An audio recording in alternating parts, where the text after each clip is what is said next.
চতুর শিয়াল এবং রহস্যময় বন। আজ দুপুরের সময় বনটা আরও রহস্যময় দেখাচ্ছিল।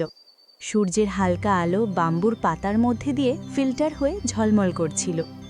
মা হাঁস এবং তার ছানারা নদীর পাশ দিয়ে হেঁটে যাচ্ছিল, যেন নতুন কোনো ধাঁধা তাদের অপেক্ষা করছে।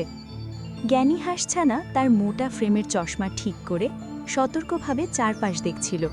তার সামনে সিলি হাঁসছানা খামখেয়ালি লাফ দিচ্ছিল, আর মোটা হাঁসছানা কিছুটা দেরিতে হলেও মজার ভঙ্গিতে এগোচ্ছিল। হঠাৎ তারা দেখতে পেল নদীর পাশে লুকানো একটি ছোট গুহা। গুহার মুখে ফাঁপা আলো পড়ছে, আর ধোঁয়া বা কুয়াশার মতো হালকা ধোঁয়া ভেসে আসছে।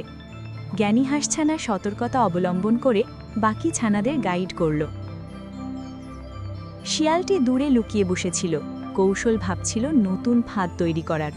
কিন্তু এইবারও জ্ঞানী হাঁসছানা সব কিছু পূর্বাভাস দিতে পারল। সিলি হাঁসছানা গুহার মুখে উচ্ছ্বাসে লাফালাফি করছিল, মোটা হাঁসছানা হাসতে হাসতে এগোচ্ছিল, আর চতুর শিয়াল বারবার ব্যর্থ হচ্ছিল। হঠাৎ প্রহরী ব্যাঙ একটি উঁচু পাথরের ওপর বসে দেখা দিল। সে সতর্কভাবে চারপাশে তাকাচ্ছিল।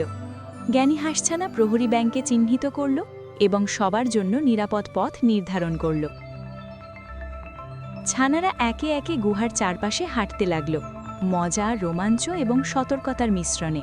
শিয়ালটি বারবার লাফালাফি করার চেষ্টা করল, কিন্তু প্রত্যেকবার ব্যর্থ হল।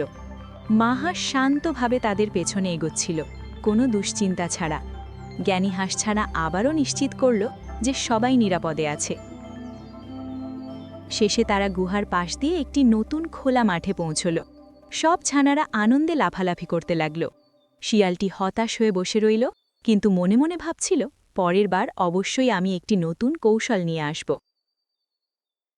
বনটা শান্ত, সূর্য হালকা নরম আলো ছড়াচ্ছিল। বাম্বু পাতার মধ্যে দিয়ে হাওয়া হালকা দুলছিল। মা হাঁস এবং তার ছানারা হাস্যরস, রোমাঞ্চ এবং নতুন আবিষ্কারের আনন্দে দিনটি শেষ করল।